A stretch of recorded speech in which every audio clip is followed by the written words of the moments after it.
Welcome to the Uplifters podcast, where every week we talk to an inspiring woman who's doing big, brave things in the world to understand how she does it so that we can all learn a little bit more about how we can too. So many of the women that you've met on this show are change makers or transformers. And I often parse those two apart, right? The change makers being people who saw a problem in the world and decided to pour all of their energy into creating the change they wished existed in the world. And transformers being people who found in their own lives that there was something they wanted or needed to change and set out to create that change in themselves. Our guest today did both. Today you're going to meet Dina Berrin. She is a seasoned intuitive guide, storyteller, and a certified coach with over 20 years of experience in the mystical arts. She is the author of The Way Within,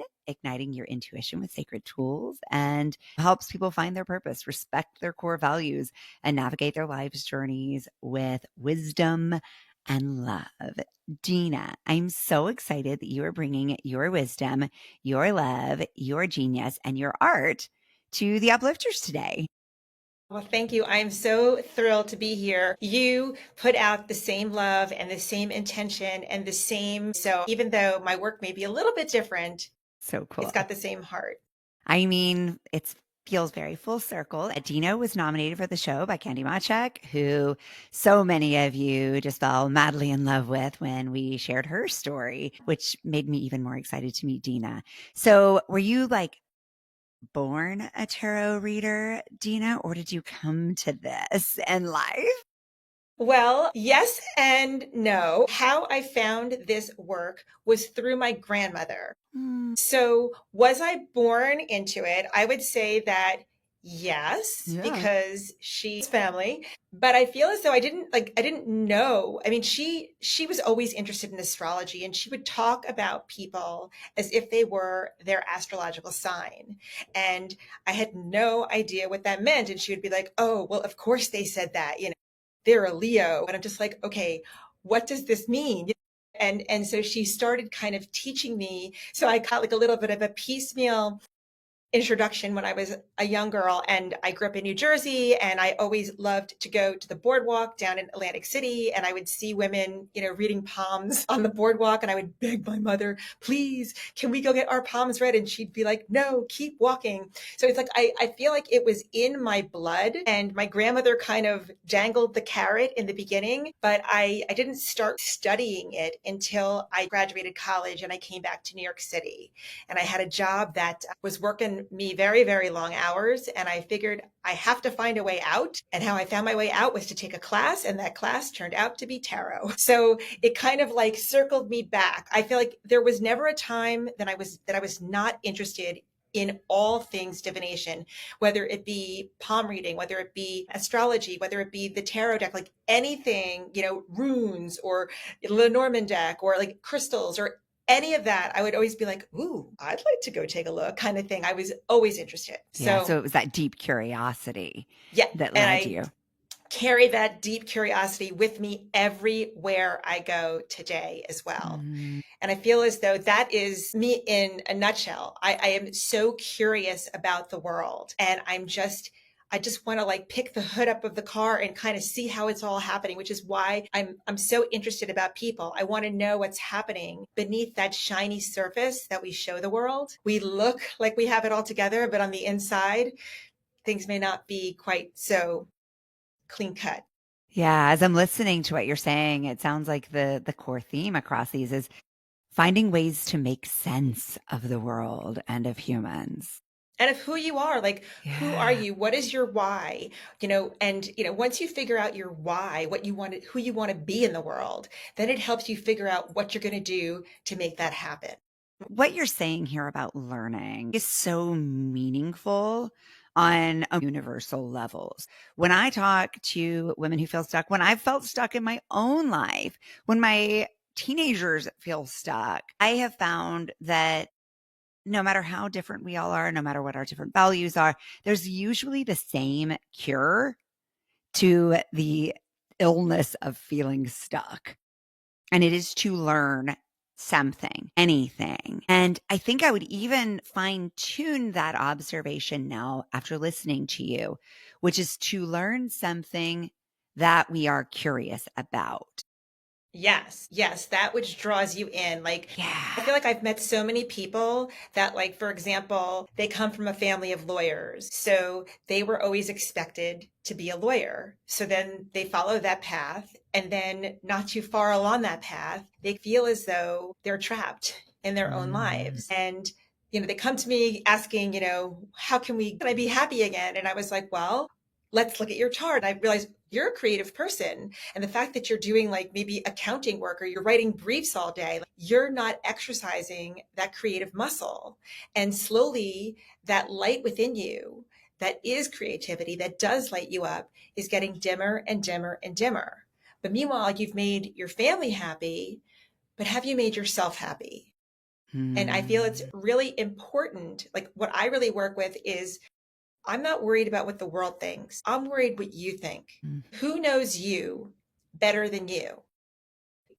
What really stumps me is when people start asking their friends, their family, the person standing next to them in Starbucks or at the post office, like, what do you think? It's like, how can you give your, the decisions that you're making over to someone else? Who knows what you want more than you? So I always, So that's why, go ahead. I think that answer is so fascinating because the way many of us have perceived tarot readers and mystics in large part is you're gonna see in me something I can't see in myself. And I so it's can do like, that. I can do that. And I do. but you're not gonna tell them what to do. Well, here's the thing. This is where my coaching comes in because for a lot of the people that I work with, I haven't known them for a super long time. So it's like, how can you put the weight of responsibility in the hands of someone who you met 15 minutes ago or who you've only known for a few months? I will show you all the moving parts. I will talk to you about all the pieces. And then I will say, what do you think? Mm, Somebody will come to me and talk to me about a situation that they're in. Should they stay in this relationship? Should they quit their job? And I said, well, only you can make that decision. Only mhm. you will know. I'm like, I will talk about this with you, but then the ultimate decision must be made by you. Yeah. Yeah. What an empowering response. Exactly. People are so used to giving that power away. I hear a lot of people that are not feeling confident in their decision making. When I start doing a reading for someone, just to kind of like chit chat while I'm shuffling cards or whatever, I say to someone, what is your relationship with your intuition? Mm. And more than once, I get that blank stare coming back saying, what do you mean by that? Interesting. So it's not even it's like a foreign language. Their intuition is like Russian to them if they normally speak English. Exactly. Because they said I trusted it once or twice, or like I was going to trust it, but then I didn't. Like Uh, there's always a story. And that's also uh, why I call myself a storyteller, because I think about what is the story of your life? The story of your life may be that you always make bad decisions. uh-huh. Okay, so if that's the story of your life and that's the story that you believe is true, when you are being given the responsibility of making a decision, all of a sudden That's what you're going to tell yourself. and then you think, well, I don't know the answer. Well, I can't make this decision. And then that's when things go sideways. Mm. So I feel as though what we need to do is develop confidence Yeah. and reconnect to that intuition. What if you were right? What if you did know? Mm-hmm. Yeah, I think often about how individual, often tiny, deeply insignificant moments become the most significant drivers in our lives. The one time the girl laughed at your shoes in fourth grade, and suddenly you walk away for the rest of your life with a belief that you have poor taste in shoes. Right. Right. Yes, that's And it true, which never is gets challenged again. right. Because also sometimes what happens is it never goes back to that. Mm. Sometimes you'll be like, what is your hang up on your shoes? And you're like, I don't know. And then sometimes it's funny because when I work with charms, my charms are exactly that, little symbols in the world. Uh, So sometimes I will pull a symbol that brings up an old story. And Like I just had that happen last week and it was really mind blowing to me. And I'm like, here is the answer. Like it just got handed to us on a silver platter. And Yeah. I'm like, but and now that we know this, let's change the story. Let's Mm. reframe. That's who you were. That's not who you Mhm. are. Mhm. It's like driving in the car, but looking in the rearview mirror. That happened. That's my past, but I'm not going in that direction. Mm.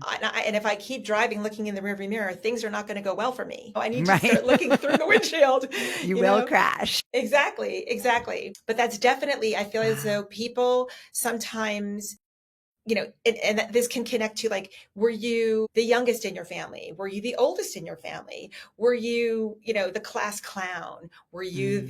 the math geek? Like, who were you in your life? Sometimes when we grow up, we never quite shed Mm. those skins, which sometimes can leave us feeling, as you mentioned, stuck.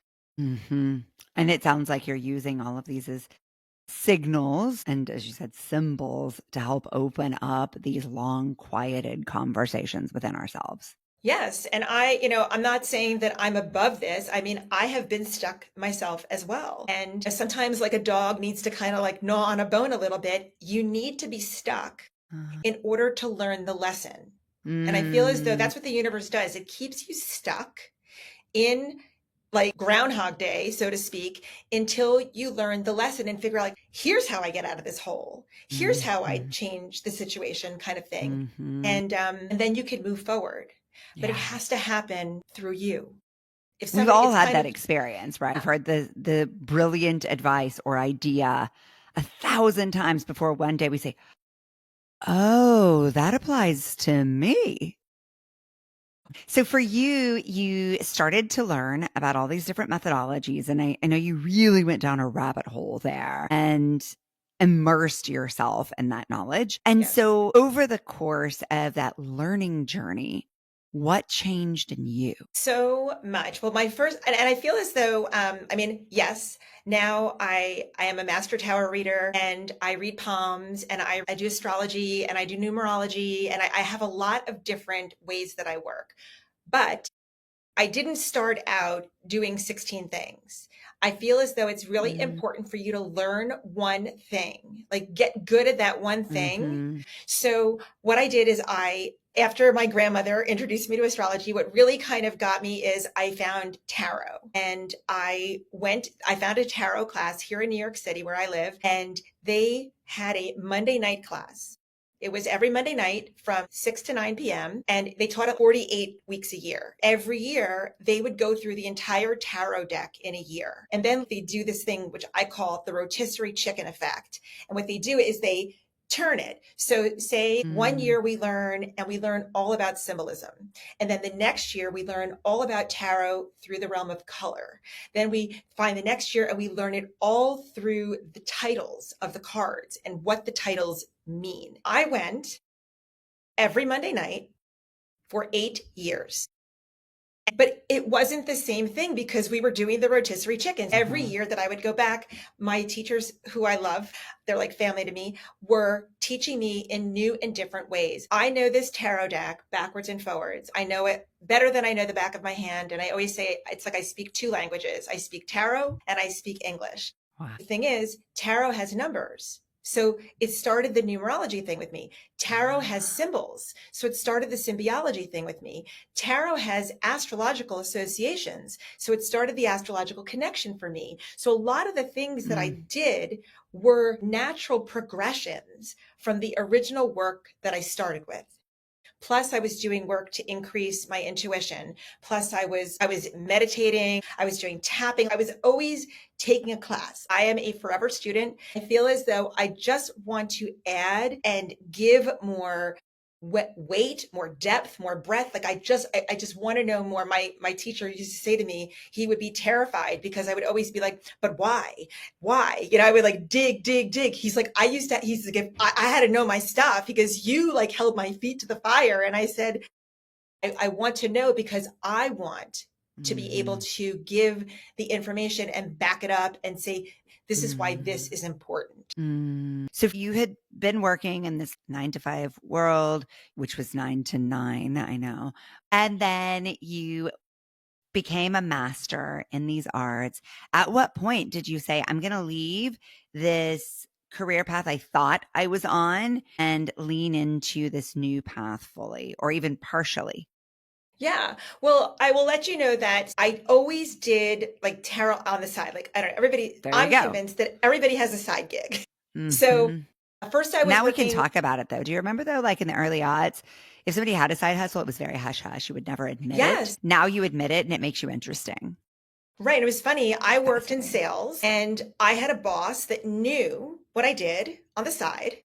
And he came up to me because people would come up to me in my office and say, so what's happening with this full moon? Or what do you think of this Mercury retrograde? My boss would always say to me, what you do outside of here is not my business, but I don't want to see or hear any of this here.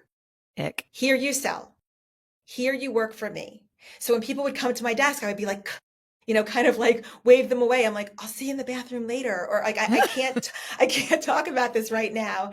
And basically, That's COVID. so damaging, by the way, to It be was. I told to felt hide whatever it yes, is. and I what I did is I not only hid it at work, I hid it like the only people that knew that I did it were like the people that I did readings and parties for. And because I had kids and my kids were like, can't you just be a banker or a lawyer like other moms? Like, what the heck, kind of thing. Like they thought that it was a little bit like kooky and embarrassing for them. And so I didn't really talk about it a lot. And COVID happened, and suddenly I had three kids on Zoom school at home. Awesome. I had worked at this point for 20 years for my boss in sales, and I knew exactly what he wanted me to do. He wanted me to get on the phone and sell, but the problem was that I had three kids that were Hmm. going rogue in my house. And Hmm. I felt like I was doing all I could to like herd the cats that were in my house. And it was just like a very, very difficult time. And I went to my boss and I said, I know what you want me to do. You've been because he was patient with me in the beginning. And then he said, you got to make a decision.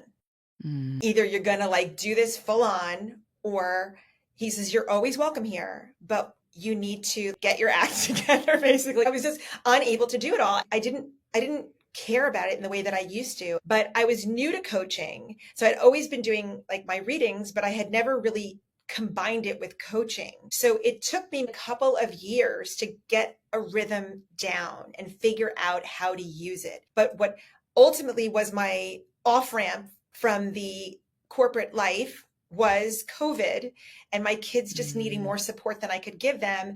And then realizing I could do this. And then my business started attracting more clients. And people were like, are you new to this? And I'm like, no, I've been doing this for over 20 years and I've just been hiding it because Mm. it was maybe quote unquote not appropriate.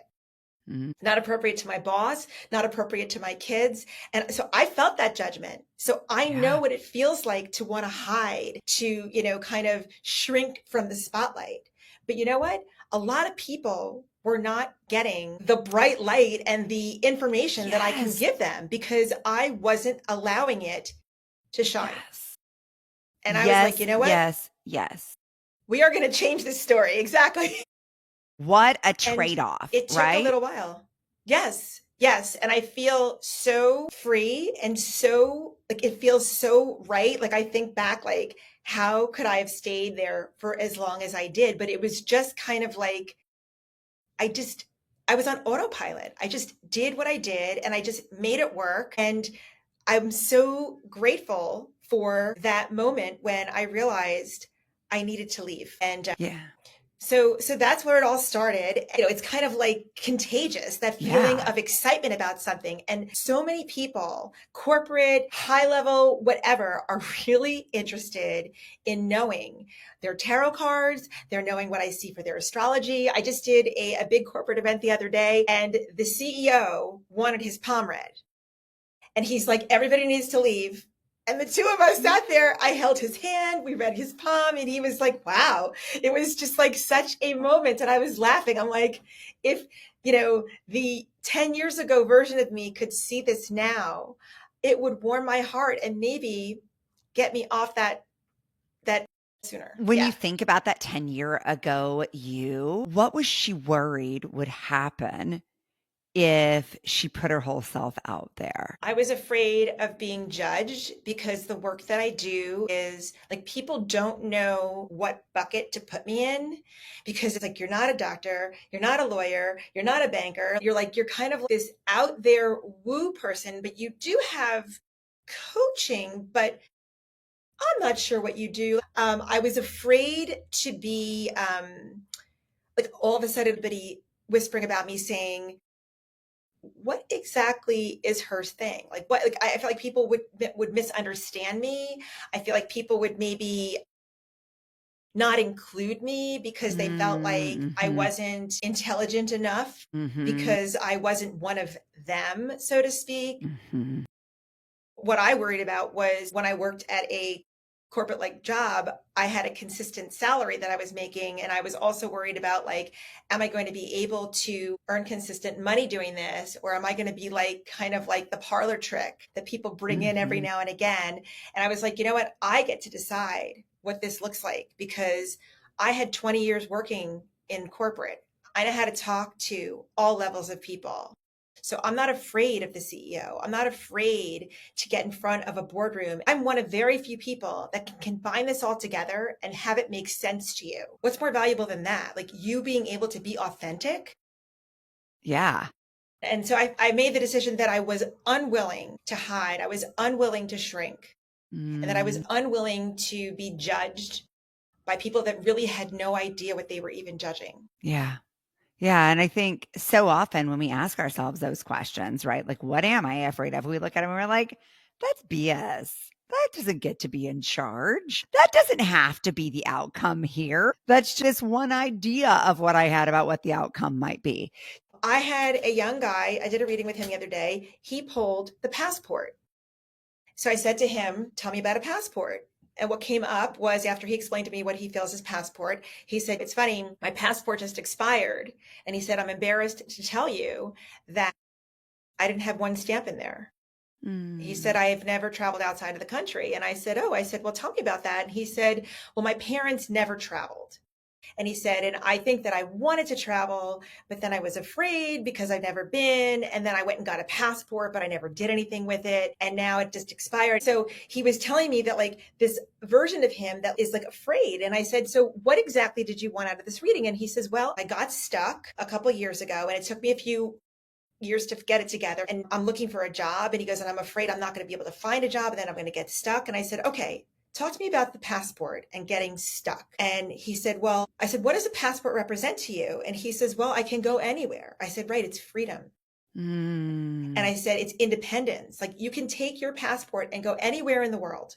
I said, so you are afraid of being stuck. I said, but where you are right now, I go, there's no ceiling, there's no walls, there's no constraints. You can do anything. I said, you know, the old version of you who didn't realize that the passport is available to travel. I said, it sounds like you have regrets for not traveling. I said, and now I said, we get to do it differently. I go, you're going to renew your Mm. passport and you're going to plan a trip, right? You're going to go, you're going to do something. There's going to be at least a stamp in that passport before it expires again. Yeah. I said, and this is why I said, how can we use that? Like you have freedom to do whatever you want. I go, what kind of job do you want?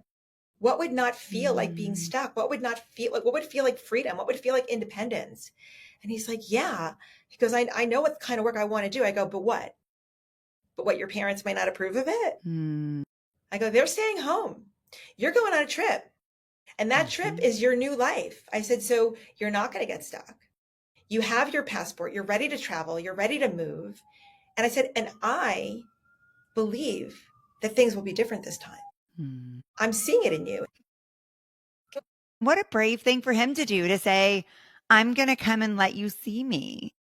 Yes. And that's Like the that's thing. a I feel as person though who's ready for he it. showed up vulnerable. Yeah. All people want is to feel safe, Mm. safe to be themselves, safe to say the thing. Yeah. That's what I want to give. You can do it, whatever that thing is. Your old story doesn't define what happens next. Yeah.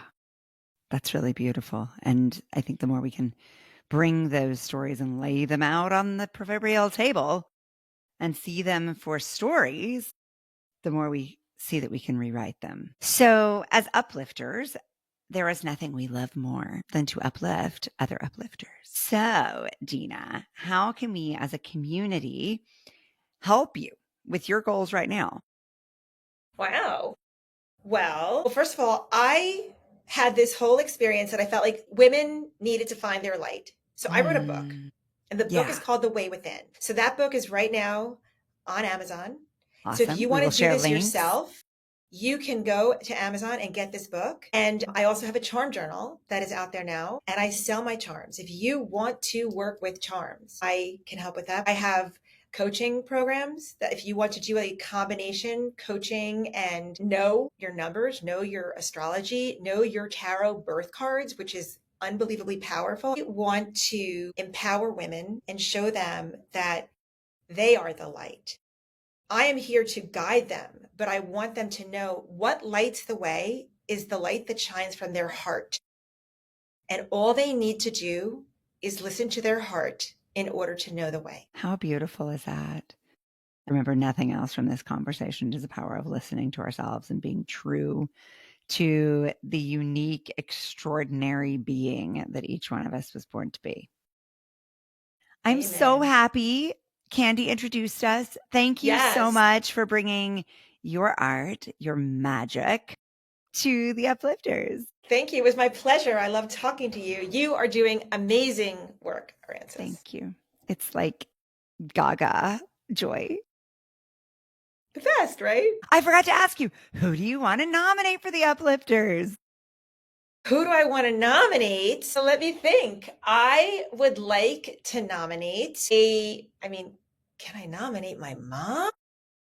My mom has been such a source of support and love. How lucky I am to have had her as a mom. She never judged. She never questioned. I mean, she just always, anything I did was just, she loved it. She loved it and was entertained by it and was just, so I feel like I look to her and I feel as though if I can grow up to be her, that everything would be right in the world. Thanks for watching the Uplifters podcast. If this inspired you, hit subscribe and tap the bell to stay uplifted. Give this video a thumbs up and share it with someone who needs a little lift today. Big love. Painted water sunshine with rosemary and thyme. Dwell in the perplexing, though you find it vexing. Toss a star and hover, be your own best lover. Relish in a new prime, plant a tree in springtime. Dance with idle hindsight, bring the sun to twilight.